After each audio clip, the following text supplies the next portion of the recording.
The Hollywood Beat looks at movies.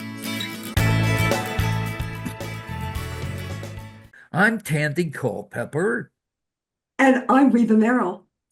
and we are talking again about two films that have one thing in common, and that is They each have two at the end of their name. that Dune is so 2 true. But and they, Gladiator 2. yes, but they couldn't be more dissimilar. Uh, Dune 2 was nominated for Best Picture at the Academy Awards, which is coming up. And we should say that as of this recording, the Oscars have not happened yet. And of course, you just finished voting. But Gladiator 2 was nominated for one very minor award, and that is Best Costumer. But you said that the woman who did the costumes for the original Gladiator also did this one. Yes. Okay, let's start out by taking a look at the trailer for Gladiator 2. I remember that day. I never forgot it. That a slave could take revenge against an emperor. Where were you born? I don't know. I never knew a mother nor a father. You will be my instrument. Who are you?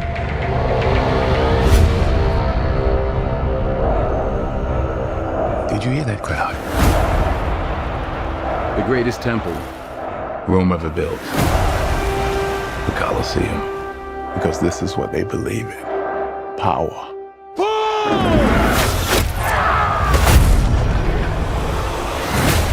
You know this part, Reba, I put you on the spot. What are your thoughts? Well, first of all, I was a history major. I And so didn't know every that. time you get to put me in a seat and I get to see a piece of history that I could only read about. So what I loved about Gladiator is the magic of Hollywood when they take me back centuries to see things.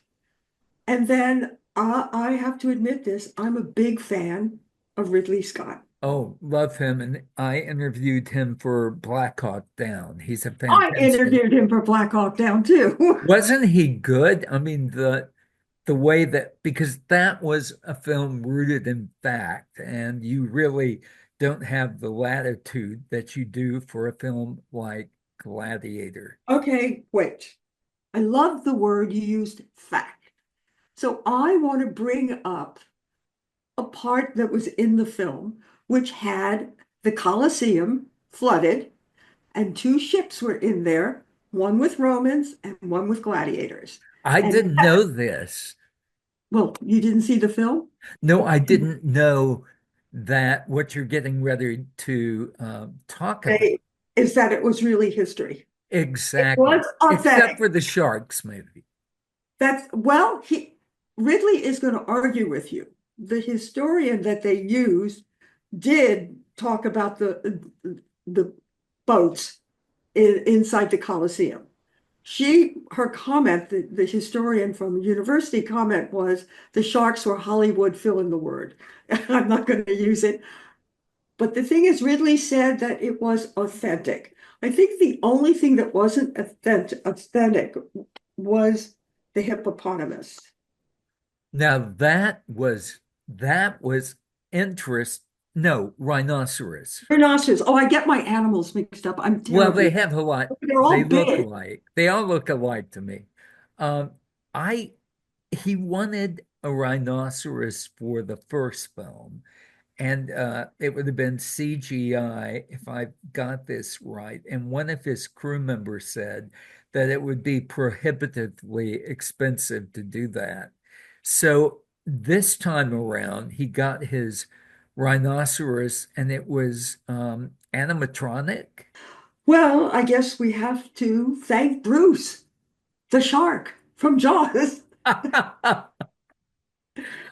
So that was the first time that a big budget film had used animatronics.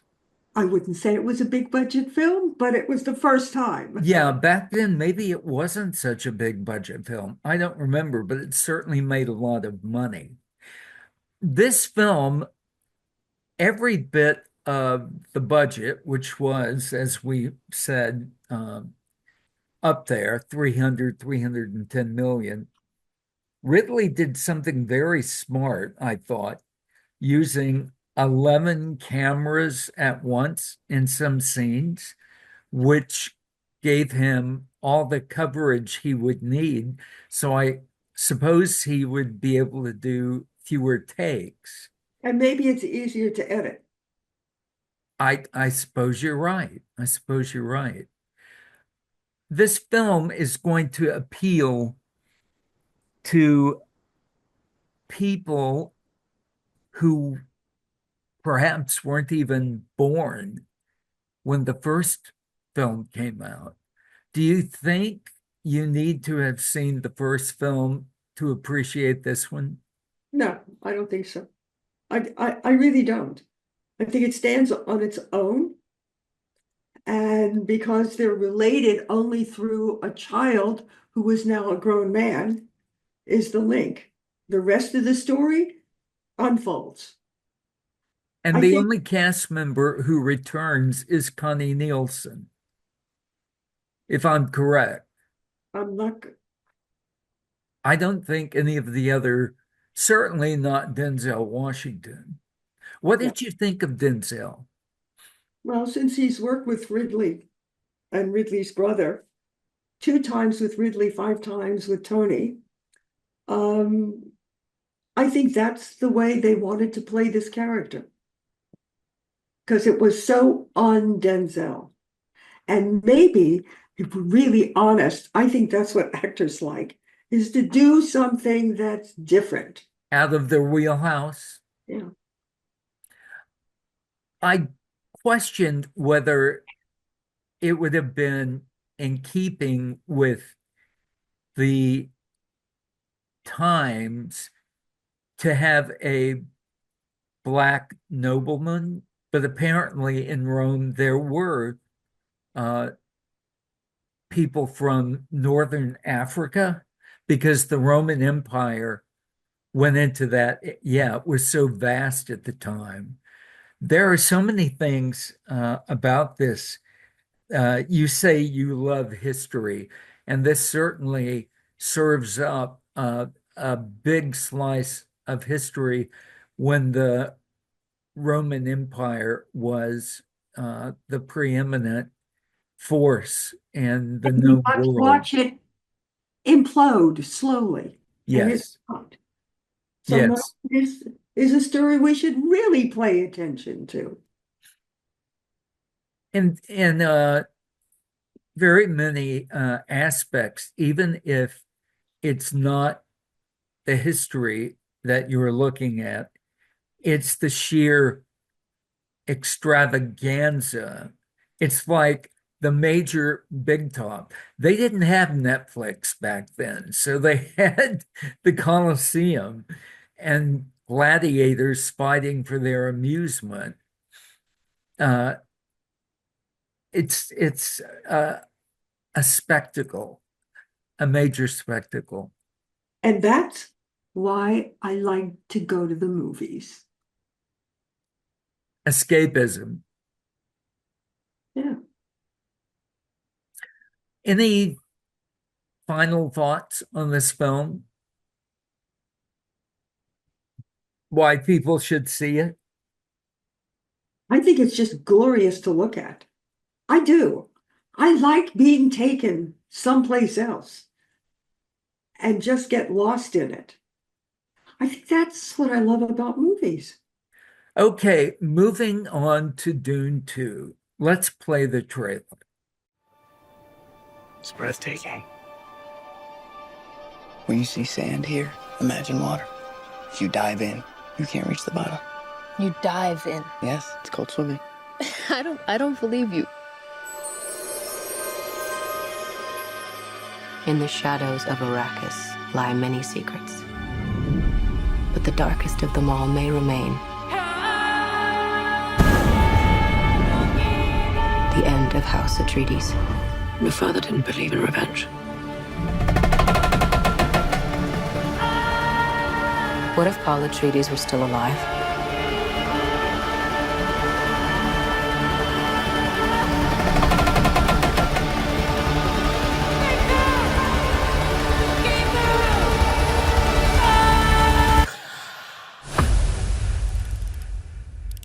Have you ever had a dream about your first ride?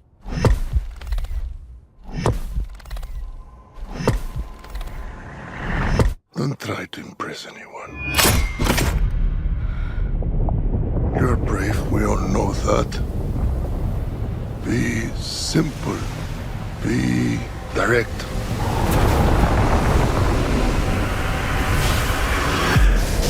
As I typically do, Reba, I'm going to put you on the spot and ask you what your overall impression of this film. Visually, it was delicious. I know it's a strange word to take a food type sounding word, but when I looked at it, to see the ballet of the sandworm, to see how the sand moved, and that it was shot in natural light, though I didn't know that, but the way it visually looked, it was like all surreal. So I really was in the middle of a space opera, and it pulled me in, and I can't complain about that. Sci-fi is not my thing. It's not my go-to genre, but I have to say that I agree with you. The look of this film is stunning, especially the contrast between the planet where Timothy Chalamet and Zendaya's characters are, with contrasting with and I'm going to butcher this, so for people who are fans of the book, the Harkonnens, kind of the evil people portrayed by Austin Butler and his father, Stellan Skarsgård. Their planet, Denis Villeneuve chose to shoot that in black and white, and at one point used infrared technology to get the look that is almost like vampires. Austin Butler's look is so menacing.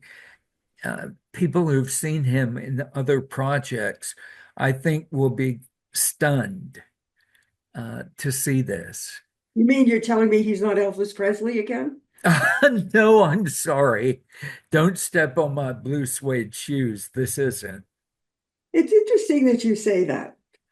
I kind of liked it because I think it sets a tone, because if they come back with Dune Messiah or Messiah Dune, I wonder if it's going to open the door to some of that, is what I'm saying without knowing anything. Something that I'm curious about. This book, actually, there were 6 of them. The first came out in 1965 from Frank Herbert. The whole Messiah thing that you just touched upon, the Wachowski brothers, and is now the Wachowski sisters, who did the Matrix trilogy, and then there may have been a 4th one, I can't remember. But the character of Thomas Anderson, who's called Neo, is sort of a Messiah character. I wonder if they were influenced at all by this, because there are elements in it that, well, even as Matrix has influenced other films since that came out. So many times works are derivative, and that's not a bad thing. I'm not saying that as if it's a bad thing, because filmmakers and storytellers build upon legends. And there is the, no pun intended, the legendary aspect to this story that, as you said, it's operatic, but it very much has the good versus the evil. Even Star Wars, you had the very same thing where that could have been influenced by Dune as well. I'm going to go in a different direction. I'm going to tell you where they shot. Okay. They shot in Budapest. Okay. They shot in Italy. They shot in Jordan. And then the big ones were where we got to see the eclipse. They shot in Abu Dhabi. I thought that was really fascinating They because shot all over the place. in natural light. I think This, it's natural light on the desert. I don't think they could, I don't think you can shoot natural. I don't know. I'm not a director, but I would I imagine, think you would have to shoot in natural light because the canvas is so immense. no, on the desert, but I don't think Italy or Budapest, they probably shot in stages when they had the interiors. Well, you couldn't shoot in natural light there. That's what I'm saying. So I think it was the desert that they shot in natural light. And it was beautiful. And I don't know if you realize this, but there is a scene with an eclipse. And I love this. They knew that it would really make the movie if they had the real eclipse as opposed to having to make an eclipse. Though they didn't tell the people that put up the money how important the eclipse was. But when they were shooting in the desert, the eclipse came and the perfect time was 9:48, and that's when they shot it. And I know it's silly to say, but it's like magic. It's like magic. Serendipitous. Exactly. You couldn't have planned it any better. Here's something that Wait a minute, you couldn't have timed it you any couldn't better. have timed it any better. Either way, uh, this had a budget of $190 million. The other film, Gladiator, had a budget of $310 million. Can you see the difference of what's up on the screen that would make you think that Gladiator would have had a larger budget than Dune 2? Well, I think the set pieces were bigger in Gladiator. Definitely. And the sets were bigger. They worked on sand. Come on. Who are we kidding? Sand is sand. Gladiator had what? He built that huge Colosseum, bigger than the Colosseum that's actually standing there. Good point. Good point. It made, in its opening weekend, 82 million, not too shabby. And it has a worldwide box office of more than 700 million. But you said something when we were discussing this earlier. That it needed 500 million to break even. Hollywood accounting is a mystery to me. Well, I'm not a director, and now I shall add another thing, and I'm not an accountant. I only am repeating what I read in one of the trades, that's what it needed. I always get uncomfortable in a way, and I guess this is that I'm more creative than analytical about talking about how much money it costs and how much money it lost, or how much money it needs to make. It doesn't, for me, the only time that's exciting is when a movie costs $3 million and made 40. That to me is exciting. But when you get in these big figures, it's Hollywood, it's fantasy, it's numbers. So to me, it doesn't mean anything. First of all, it's not coming out of my pocket, so I don't worry how they spend it. Are you No, I'm not an accountant. are you surprised, or would you not have been surprised that this would have gotten nominated for Best Picture. No, I'm not surprised it got nominated for Best Picture. I'm surprised Gladiator didn't get nominated for Best Picture, to be honest. Really? Yeah, really. I thought that was an exquisite film. All right. But I don't have to like what you like, and you don't have to like what I like. I'm not the least bit surprised. Just because you don't like sci-fi, you just automatically makes me feel like you stamp it and say, well, that's a kid movie. That's, Well, Matrix was sci-fi and I loved it. The first Alien, I think, is one of the best films ever made. And I loved that. And I loved Blade Runner. maybe you don't like sand. It never dawned Reba. on this is a sand movie without a sandal. Well, I was into True Grit. Okay, bad pun. Two actors that are having quite the year are Zendaya and Timothy Chalamet. Yes, they are. Two films. They each are in two films competing against each other. This is, I thought, was really exciting. And both films are good. Her Challengers are good. The film about Bob Dylan is good. In fact, that film's also nominated. That's right. Yeah, Timothy is up against himself. he's hot. Okay, he's hot. He is. He's become a global phenomenon, uh, a terrific go-to actor that I'm sure is offered more scripts than he has time for. Well, let's go back and talk about Dune. The language. The Ah, language was created by David Peterson. Maybe you don't know the name, but let me tell you, the first language he created was for Game of Thrones.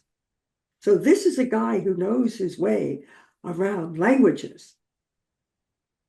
that's an interesting uh, bit of trivia that I was not aware of. I find you so Wait a minute. instructive. I think that's more than trivia. I do, because that weird language was very much a part of the film, and somebody had to make it up.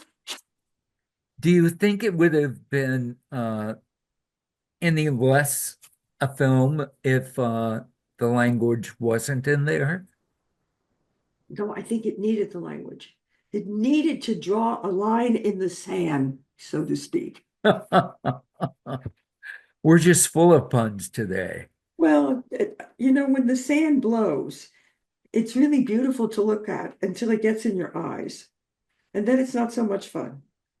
And I think that could say a lot about this movie. There are moments in it that are absolutely extraordinary. And then there are moments that you kind of say, why? But it's all part of the movie making. I know, I guess you think I only like trivia because I do have more trivia about this film, but I'll let you do the highfalutin stuff about the movie, and then I'll come back with the trivia. Well, I'm going to highfalutin it this way. Even though I'm selective in the films that are in the sci-fi genre that appeal to me, it is first and foremost, you have to have a good story and a story that people can follow and that is not gratuitous. I don't like sci-fi horror films. This is a good story. It's strong storytelling and it picks up right where the second one left off. And there's talk about a third one, The Dune Messiah. Dune Messiah. Indeed, Dune Messiah. Any final thoughts? Well, I have to give you my best trivia I saved for the end, because what did I tell you? You and I are popcorn people, all right?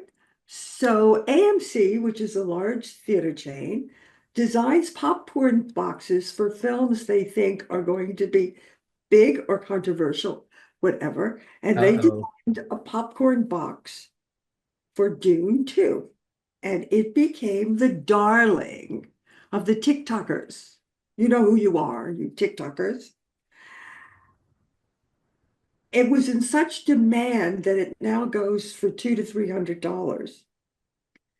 Because why do you think it's so different? It's because the TikTokers said it looks like, okay, in quotes, an artificial vagina.